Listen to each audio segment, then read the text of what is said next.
gitna ng makulay na lungsod ng Makati, nakatayo ang matay na gusali ng Madrid Realty Corporation, isang kumpanyang itinayo sa pawis at pangarap ng pamilyang Madrid. Ang kanilang mga proyekto, mga mararangyang kondominium, eksklusibong village at commercial complex ay simbolo ng tagumpay. Ngunit sa likod ng kagandahan ng kanilang mga gusali ay isang sikreto. Ang kumpanya ay nasa bingit ng pagkabangkarote.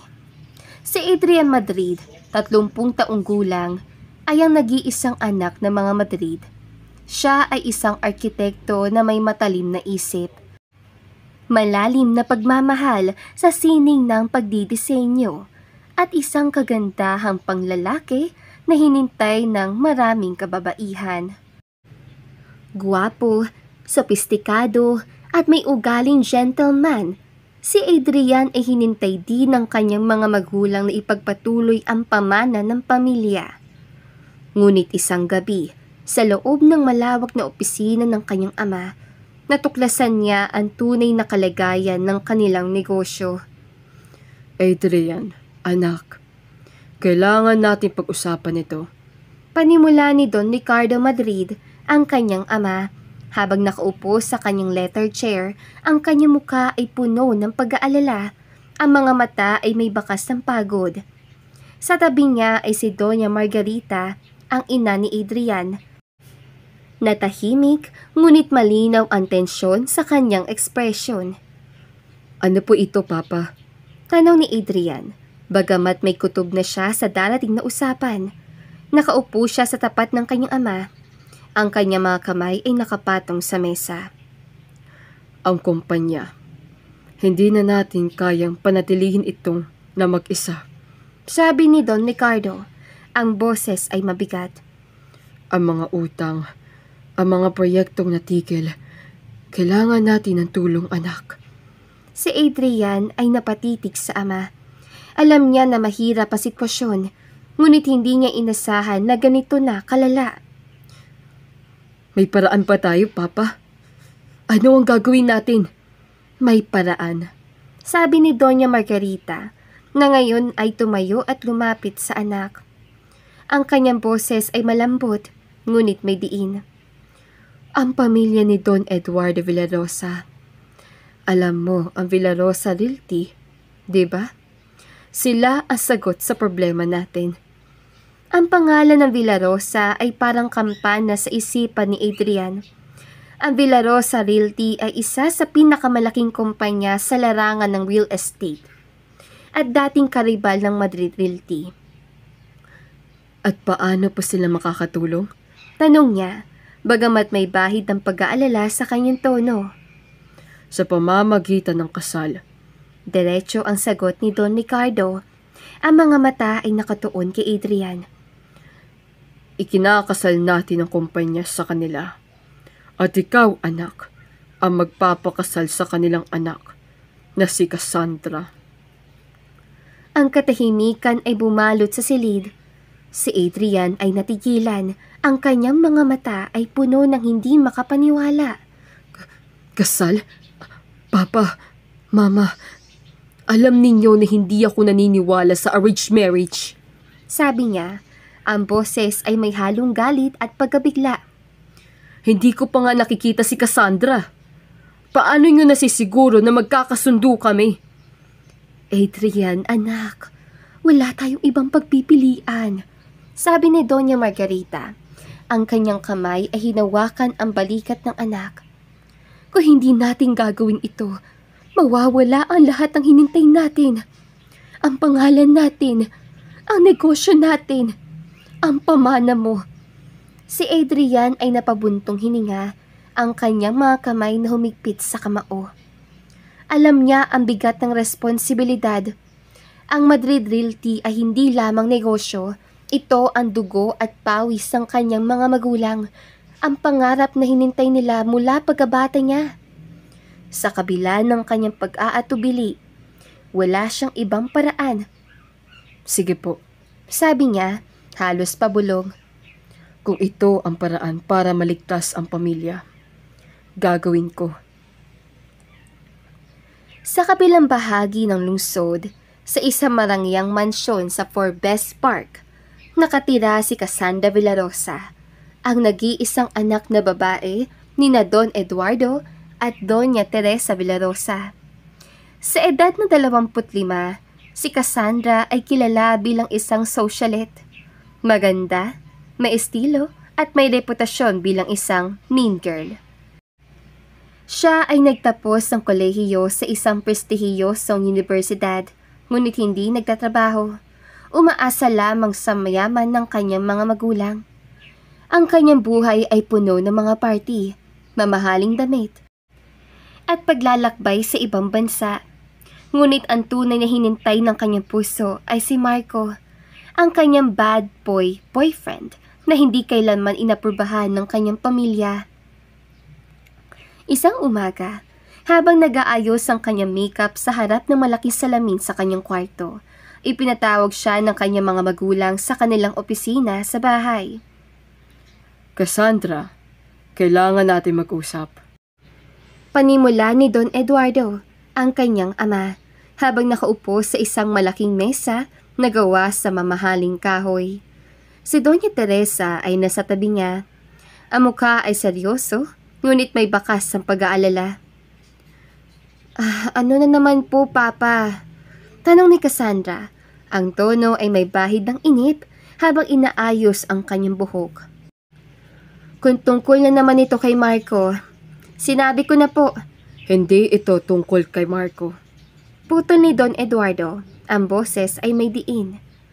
Ikinakasal kita kay Adrian Madrid, ang anak ng pamilya Madrid. Ang kasalang ito ang magbibigay ng bagong oportunidad sa ating negosyo at makakatulong din sa pamilya Madrid. Si Cassandra ay napatitig. Ang kanyang mga mata ay biglang nag-apoy. What? Hindi. Hindi ako papayag na ikasal sa isang lalaking hindi ko kilala. Sigaw niya.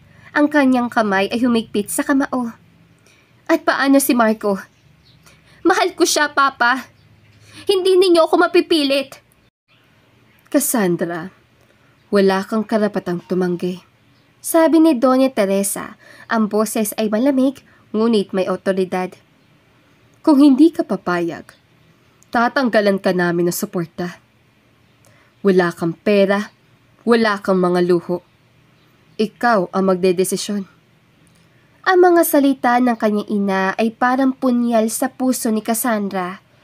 Alam niya na wala siyang laban. Ang kanyang buhay ay nakasalalay sa yaman ng kanyang pamilya.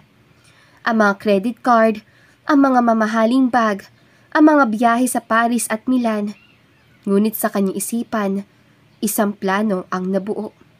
Hindi siya ang magpapakasal. May paraan siya para makatakas at alam niya na kung sino ang makakatulong sa kanya. Si Ella Martinez ay isang simpleng dalaga, bagong graduate ng kolehiyo sa kursong interior design. Siya ay may kakaibang kagandahan, payak, ngunit nakakabighani.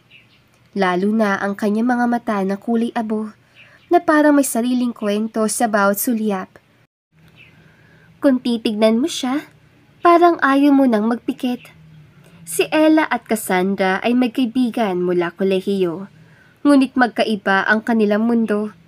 Habang si Cassandra ay nabubuhay sa luho, si Ella ay nagsisika para sa sariling pangarap. Naghihintay ng pagkakataon na makapasok sa industriya ng disenyo. Isang araw, ipinatawag siya ni Cassandra sa isang mamahaling cafe sa EMC.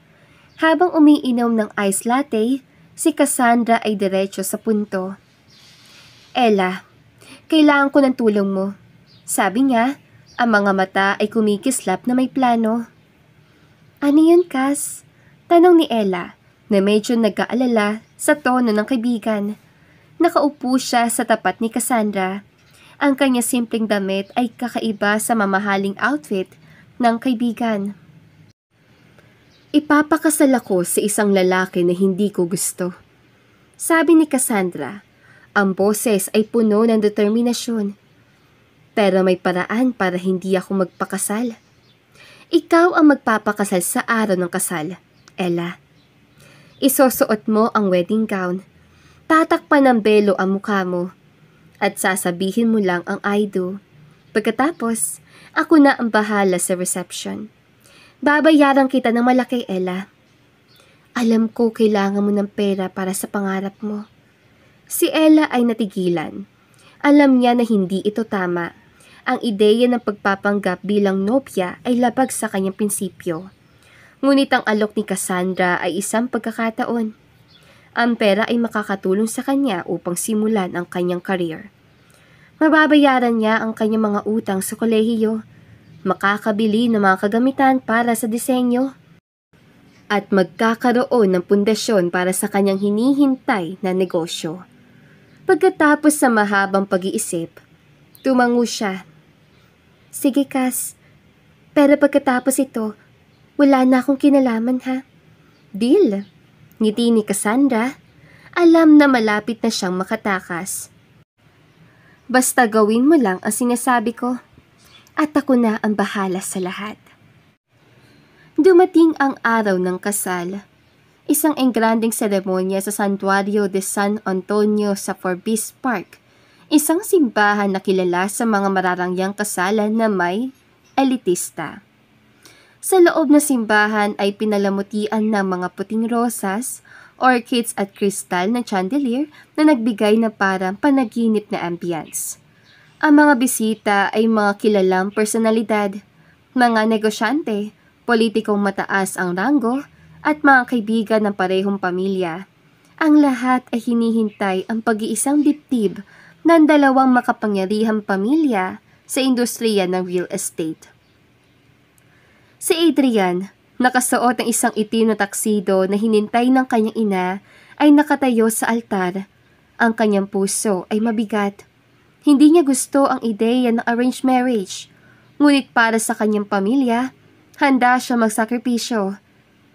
Habang naglalakad ang babaeng nakasuot ng wedding gown patungo sa altar, natakpan ng makapal na belo ang kanyang muka, hindi niya maiwasang magtaka kung ano ang itsura ni Cassandra, ngunit hinintay niya ang sandali. Handa na sa kanyang tungkulin bilang asawa. Sa kabilang banda, si Ella ay kinakabahan habang naglalakad sa aisle. Ang wedding gown ay mabigat, ang belo ay nagtatago sa kanyang muka, ngunit ang kanyang mga mata na kulay abo ay puno ng determinasyon. Alam niya na ito ay isang trabaho lamang, ngunit hindi niya maiwasang maramdaman ang bigat na sitwasyon. Sa kanyang isipan, paulit-ulit niyang sinasabi sa sarili, para ito sa hinintay mo, Ella. Isang araw lang. Ang seremonya ay naging maayos. Ang mga panata ay sinabi, ang singsing ay ipinalit, at ang pare ay nagdeklara, Maaari mo nang halikan ang nobya. dahan-dahang iniangat ni Adrian ang belo, ngunit ang nakita niya ay hindi ang hinintay niya muka.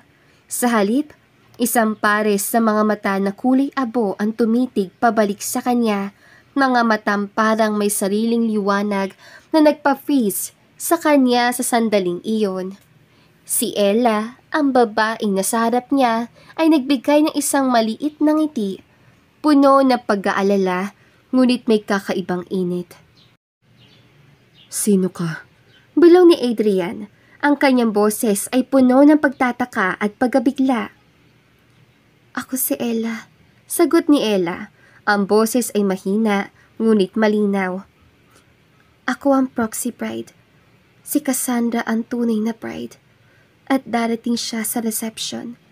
Si Adrian ay natigilan. Ngunit sa kanyang dibdib, isang kakaibang init ang bumalot. Ang mga mata ni Ella ay para nagsasalaysay ng isang kwento na hindi niya kayang baliwalain. Sa unang pagkakataon sa kanyang buhay, nadama niya ang isang bagay na hindi niya maipaliwanag, parang pag-ibig sa unang tingin. Ngumiti siya, isang ngiti na puno ng pagtanggap. Kung gayon, Ella, salamat sa pagiging bahagi ng araw na ito. Si Ella ay napangiti rin, bagamat kinakabahan pa rin. Trabaho ko lang ito, Adrian. Pero Salamat din. Ang reception ay ginanap sa isang marangyang ballroom sa Shangri-La Hotel na pinalamutian ng mga puting linen, gintong accent at mga bulaklak na nagbigay ng romantikong ambience. Ang mga bisita ay naghintay sa pagdating ng tunay na bride, ngunit si Cassandra ay hindi dumating.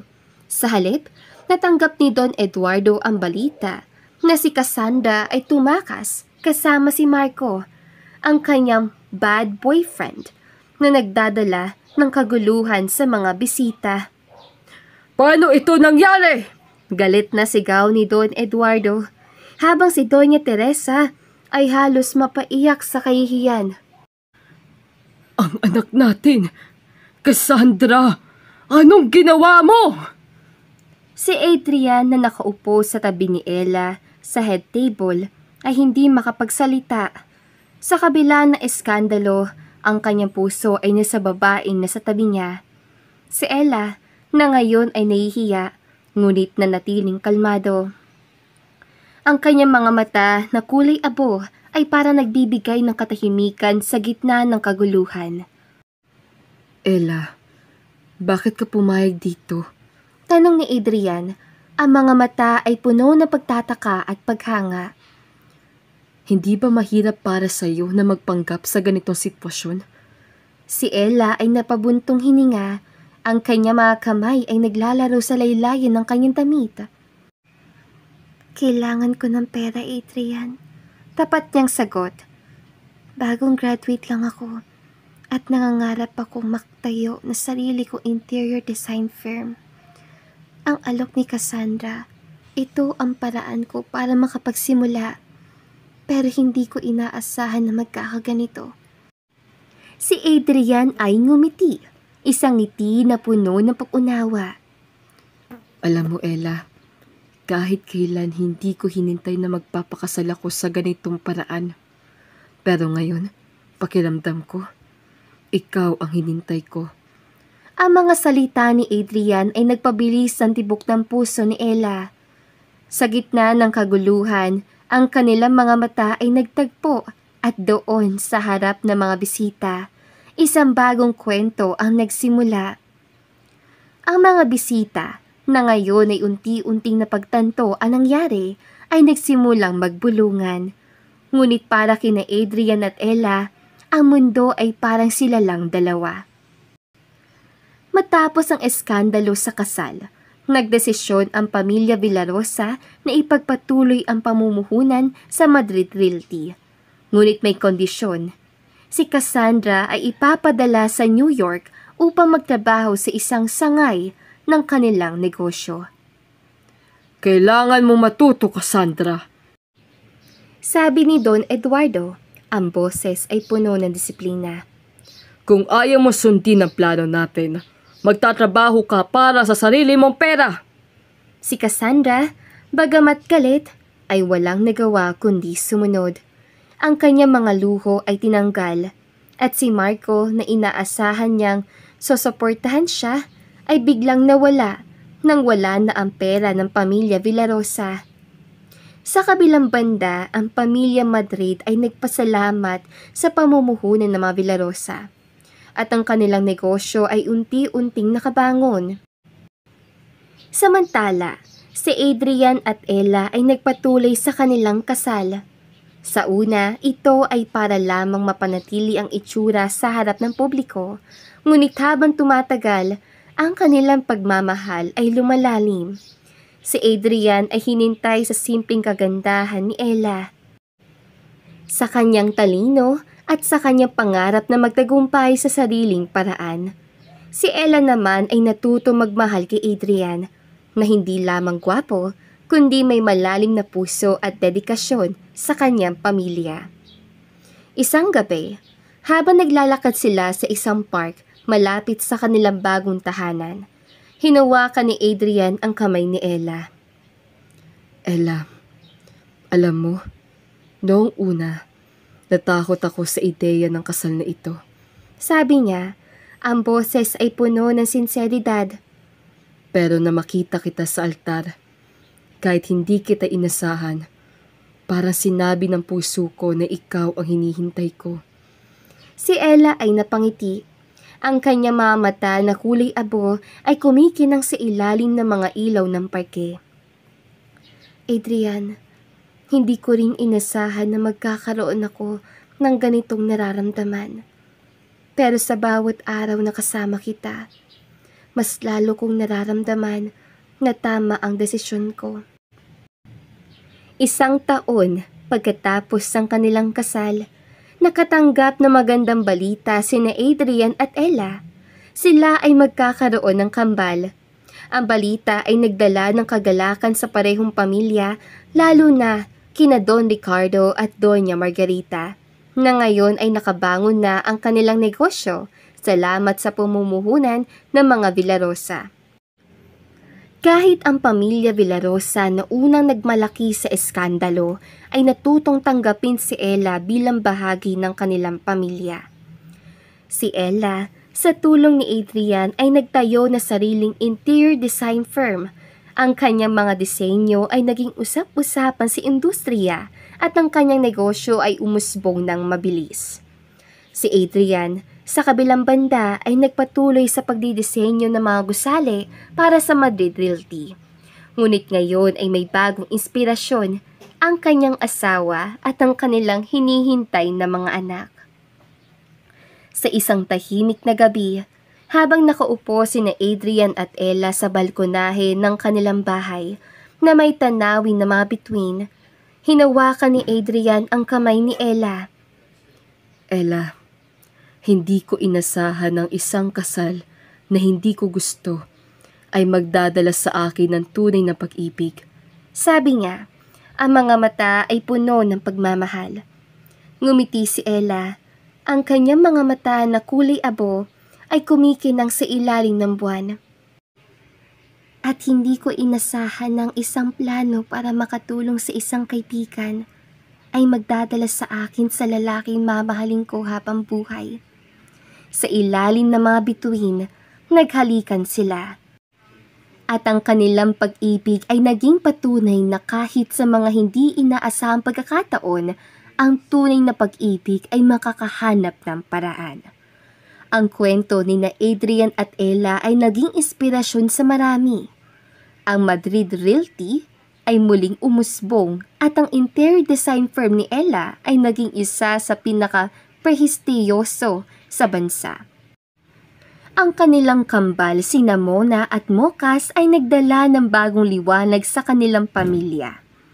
Si Cassandra sa kabilang banda ay natuto ng mahalagang aral sa New York at sa kalaunan ay natagpuan din ang kanyang sariling landas.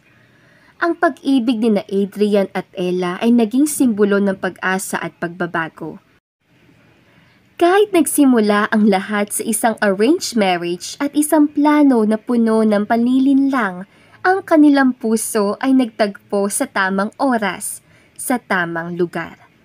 At sa bawat sulyap ng mga mata ni Ella na kulay apo, naalala ni Adrian na ang tunay na pag-ibig ay hindi hinintay, ito ay natutuklasan. At dito na nga po nagtatapos sa magandang istoryang ito. Don't forget to like, share, and subscribe. Hanggang sa muli, paalam! Okay mga kakulay, thank you all so much for listening. I hope nagustuhan niyo ang story na ito. Written by yours truly.